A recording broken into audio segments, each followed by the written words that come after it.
Yo, yo, yo, what's going on, my peoples? You already know who it is. It's your boy Dayvito back again with another episode of Dead Religion, and we have been talking about church hurt. But you know I ain't with myself. I got my friends with me. When you ask him what it do, he says, "Dumond." It's your boy, Jerome Culver. Say what's up to the people, man. What's going on, good people? We're back again to share some more love. And this episode has been so far amazing. Loving the conversation, brothers. Love it, love it. I was recently reading the news, and I heard there was breaking news that a Florida man used salt for seasoning. That's your boy, Anthony Munoz. Say what's up to the people. What's up, everybody? Glad to be back. Can't wait to get back to this conversation. It's really interesting. I love it. The intro's a fire. Yo. I'm telling you, they all from the top of the dome, man. They all from the top of the dome. Good stuff. Yo, we're going to get right into it, man. Last week, we talked about how church hurt has affected us as individuals. The week before that, we highly encourage that you guys actually listen to our church hurt story. This week, we're going to unpack it just a little bit more for you guys, and we're actually going to talk about how did church hurt affect your relationship with God. Whew. Let me tell you, man, we got a lot of unpacking to do. We got a little bit of time to do it. Turn your radios up. Get your 3D glasses, whatever you got to do to focus. Let's get it in, man. How did church hurt affect your relationship with God?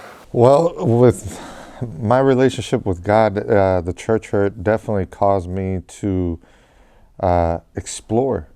It made me want to go out there and kind of like what Jerome said, that when he went off to college, you know, he was, you know, introduced to all different walks of life and, you know, different backgrounds and stuff like that. So I feel like I went through like the same path. Like, I'm going to explore and just see like what's basically outside of the church, you know, because the church is basically what I knew my whole entire life. And as I started that journey, I began to doubt God. I began to doubt his existence. I began to just wonder, like, if God really exists, why is there so much evil in this world? Why does this thing happen? Why is God? Same questions I think most people, you know, ask that actually doubt God and doubt his existence. And I found myself walking down that same path, like, God can't be real. There's just, you know. But always I felt like in the back of my mind that, you know, God never let me go. You know, he like kind of like almost like put like a string on me and says, okay, you can go out, you know, whatever, but I'm always going to be right here. You know, just, you know, whenever you doubt me, here's a tug. Oh, wait, maybe God does exist. So, but I believe that it was meant for me to explore and to, you know, experience different things. And I think when I think about like the hurt in the church and the experiences at church, the many different ones that, you know, that I went through, it taught me that valuable lesson that, you know, it's not the people, it's God. It's about my relationship with God. And I was trying to build my relationship with God off of other people's beliefs and opinions of their own for the Bible and this and that, and what they would say and what they would do were completely different things. And it was, you know, I would see it, but I just like, you know, everybody's like that, you know, whatever. But when I started realizing that, you know, it's the center of our lives should be God. It should be God first before anything else. And focus on him. Don't focus on what another man next to you or another woman next to you is doing. Focus on God, and he'll lead the way to you. And it took me many years to get back on that path. There was definitely a time where I didn't even want anything to do with God. I just don't talk to me about God. I don't even want to pray. Like, I don't even want to do any of that. And it was a dark time in my life. And there was a time where I finally felt like that tug where God was calling me back and saying, hey, you might have forgotten about me, but I have never forgotten about you. Amen. So listen, he'll leave the 99 for that one. That's right. That's good, man. That's really good, man. Absolutely.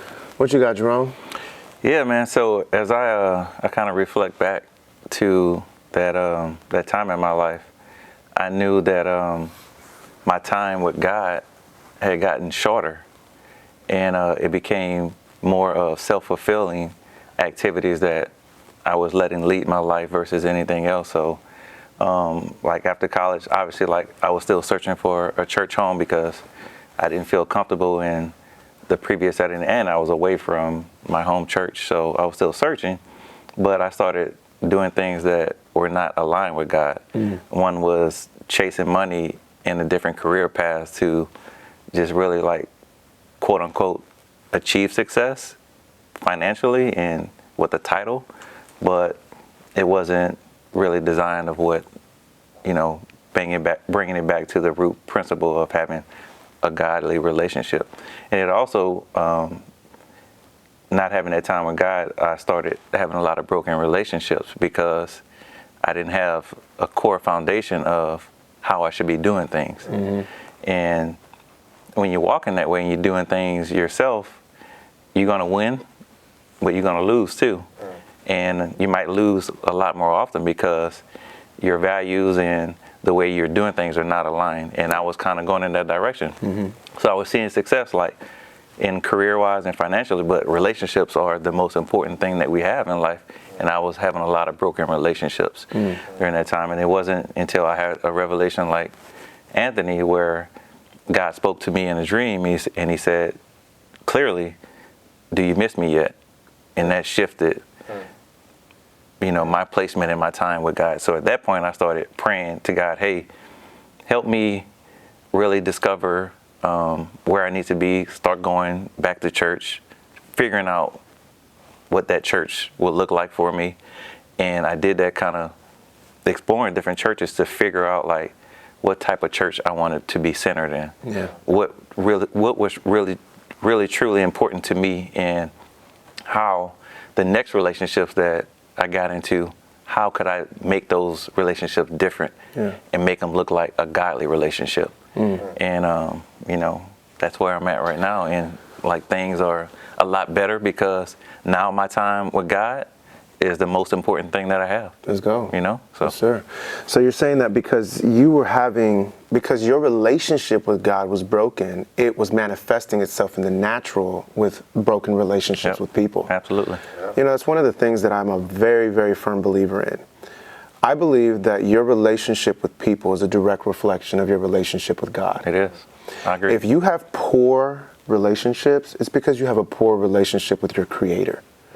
And that's good. The most significant people, like the people that I feel have a life that are like, man, I want that life. Like, man, these people are just like, man, they're awesome, right? Those people always tend to have very high quality relationships with other people. Everybody likes them. They step into a room and everything just gravitates towards them. And if they're playing basketball, everybody wants to be on their team, or they get picked first. Like, there's just certain people that just walk around like that. And I find that the common denominator is the quality of their relationships. Our pastor actually once said that the biggest indicator of someone who's living a quality life is based off of the quality of their relationships. And so I'm glad that you brought that up, man, because what is the old saying? Show me your friends and I'll show you the type of life you have. Oh yeah, show me who you hang with, and I'll show you who you are. Right. Absolutely, you know what I'm saying? And but you're absolutely right, and I'm glad that you actually alluded to that, because that is very much in effect from church hurt. And where you questioned God and didn't want anything to do with Him whatsoever, right? And I talked about rebellion on the other one as being, some effects, for me. I think that where my relationship with God suffered, and it may sound cliche, but I was very, very hurt. And I'm not talking about like my pride or my ego hurt. I felt like my spirit was wounded. It was a deep suffering. And it wasn't that I could tell you where it hurt or how it hurt, but I would wake up every single day and I just felt hurt. Like there was this weight of pain on me, emotionally, mentally, but absolutely spiritually, where I felt like I wanted to pray, but I just felt like I couldn't. where I wanted to connect with God, but I couldn't overcome the disconnection. Like, I was really deeply, deeply hurt by how God's people treated me. Like, I wasn't welcomed in the place where I needed the most refuge and the most love. Who else then? Where else then can I get that from? And so I felt abandoned. I absolutely felt abandonment. This serious separation from God. And I know that sin separates us from God, but this was not just an ordinary sinful separation. It was a spiritual disconnection from my Heavenly Father. I felt like a bastard, a man without a child without a father. Like, that's what I really felt like. There was no hope. I wasn't hopeful about anything. I woke up every single day. I went to work. I did my day-to-day hopeless. I didn't see purpose in anything. It didn't matter what it was, in my job, in relationships, in church, with anyone and anything. I was searching for something hopelessly and aimlessly. And I know that the scriptures say that God will never leave you and that he will never forsake you. But the way that church hurt affected my relationship with God, I really felt like he left me. I really felt like he forsook me. I really felt like I was forgotten about. I felt like he was chilling with the 99 and he left the one out. I really did feel that way.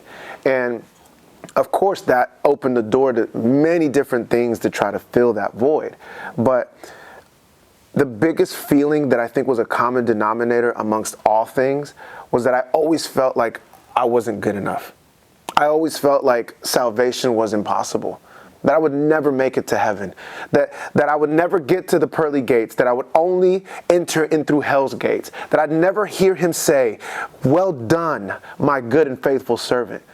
I felt like nothing I did would ever be well done because it was never accepted. That I was different, that I was this sore thumb, that I was this eyesore for everybody, spiritually, physically, naturally. That's how I really felt, and I believed it so much so that I lived it, and it bled in everything else that I did, whether it was relationships or anything else. I felt like my life had no meaning. I mean, how could it? You are disconnected from the person that has created you and given you life. How can your life have meaning without him? My life had no meaning. But the part that hurt me the most was that I felt like God didn't love me. I really did. I told this, I don't remember who I told this to, but you know, when Jesus hung from the cross and he actually, and he embodied the sin of the world on him, when he bore that weight of sin on him as he hung from the cross, his Father separated from him. And that's where we get the scripture where he says, "Eli, Eli, lama sabachthani," which translates into, "Father, Father, why have you forsaken me?" So even Jesus, who hung from the cross, felt like God had left him as a result of the weight of the sin of the people that he was bearing on that cross. And so I felt like I was bearing weights of rejection, weights of negativity, weights of resentment, weights of anger, all because the place that I'm supposed to go to and feel safe wasn't safe for me. Yeah, that's the reason why most people come to church. That they want a safe place. Like, they're tired, they've been beat up, they've been, through the trenches, and life has just dragged them through the mud. And then to go to the house of God, and then to only be hurt even more, to be dragged through the mud again. That's why people don't like to go back. They don't want anything to do with the church or anybody who goes to church. They put that one experience and they put it on everybody else. It's like becoming... Not everybody is like that. I'm not saying that to anybody. I'm not trying to offend anybody. But there's that one experience that you have and you think everybody's the same exact way. Yeah. And God is bigger than that. No question about it. God is bigger than that. And but the ones that are like that give you an uplifting experience and, pick you up when you're down and all that, those are the ones that you need to circle yourself around. Right. I mean, how can you believe in God when his people don't even believe in you? I felt like attending church was like a trauma response. My guards were all the way up. the walls were like the walls of Jericho. You could not penetrate. Love could not penetrate my heart. The message could not penetrate my heart. Hope could not penetrate my heart. It was so heavily guarded by a fortress of resentment and anger that anytime anybody personified anything remotely close to acceptance, I myself rejected it. And it was just a trauma response to everything that I had gone through from a kid growing up. Allow yourself for God to love you. Yeah. I didn't even allow God to love me. Absolutely. And these are real conversations, and they're disappointing conversations because, like Anthony was saying, like, we go to church for that safe space. Obviously, we know that there's human error in everything, so no system is going to be perfect. Absolutely. But we got to do better. Yeah. Like, we're three normal people. Think about all the countless stories and all the people that are affected by church hurt and exclusion from different things. Yeah. Oh my God. There's so many stories out there. I mean, we're just sharing ours, and who knows how many are out there. People at home that have stories that are probably, I mean, far worse than our stories. And, you know, those people deserve grace. Those people deserve love. Those people deserve, you know, an ear to hear and listen. You know, so, I mean, I hope that one day we can bring people like that onto the show and, you know, be able to hear their story. Oh, absolutely. Listen, if you guys want to be a guest on our show, you gotta hit up deadreligion.com. There's a section there in the bottom on the Contact Us, and there's literally a place where you can actually go and click on if you actually want to be a guest on the show.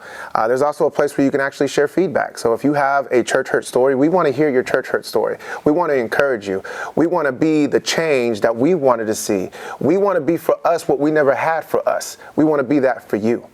Listen, man, we've talked about the negativity. You know, this hasn't been, you know, the most happiest and the sunshine type of episode, or even the best of series in terms of encouragement and happiness and joy. But this last episode that we will be going and discussing next week will actually be on how to heal from church hurt. You don't want to miss it. We know that this has been tough, but we also know that love conquers all. Allow us to share our hearts with you and to spread love in the only way we know how, and that's through Jesus. You already know who it is. It's your boy Dayvito. That's Jerome. That's our special guest Anthony, and we are out.